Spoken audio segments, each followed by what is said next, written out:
planet, where ships and aircrafts, and sadly people along with them, disappear from time to time. The case we will see today may seem like one more disappearance in the pile, but this is not what makes it so surprising, but something much stranger. On November 29, 1925, the SS ship Cotopaxi sailed from the port of Charleston, South Carolina. On the ship, there were 32 people, including the captain, who were carrying a cargo of coal.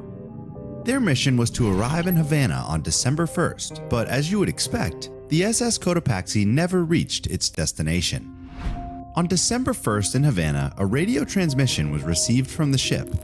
In this one, the crew asked for help since a ferocious storm, emerging from nowhere, lashed them.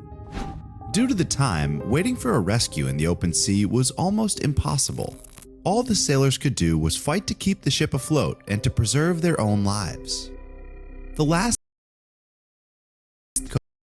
water had flooded the lower levels and the cargo ship was sinking into the ocean. Neither the remains of the ship nor the bodies of the crew were ever found. The Bermuda Triangle had claimed more lives. In the end, the case was shelved and forgotten until 2015. On the morning of January 1st of that year, at a military base near Havana, radars detected a ship sailing a restricted part of the ocean, not far from the coast. When they tried to contact each other by radio, they got no response at all. After the spectral silence, Cuban authorities decided to take more drastic measures and send 3 Coast Guard boats to investigate the interior of the ship. No one gave any answers to the radio calls. The ship itself was in ruins, but miraculously it kept afloat.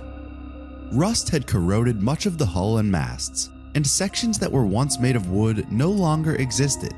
But the most horrifying thing is that there was no trace of the crew, not even corpses or skeletons.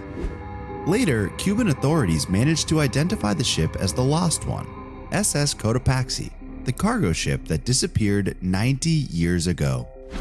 Let's remember that the last thing that was known about the SS Cotopaxi was that it was sinking in the Caribbean and was never seen again. How is it possible that a ship, if it sank, would have resurfaced from the waters and continued sailing aimlessly across the seas? There have been theories that say that when they saw that the ship was sinking, the sailors threw themselves into the sea in lifeboats, but then the storm had no mercy and sank them anyway. The SS Cotopaxi would have remained afloat, wandering the Caribbean seas without anyone seeing it until 90 years later. However, this hypothesis is very difficult to believe because of one detail. We know that 75% of Earth's area is made up of oceans, but at least the surface of the sea has been almost completely explored. In 90 years, it is almost impossible for no one to have seen the SS Cotopaxi and alerted the authorities. A ship of that size is hard to ignore. In the end, the case of the SS Cotopaxi remains a mystery to all. But what do you think about this? If you have a theory about what happened to this ship and its crew, leave it in the comments. See you next time.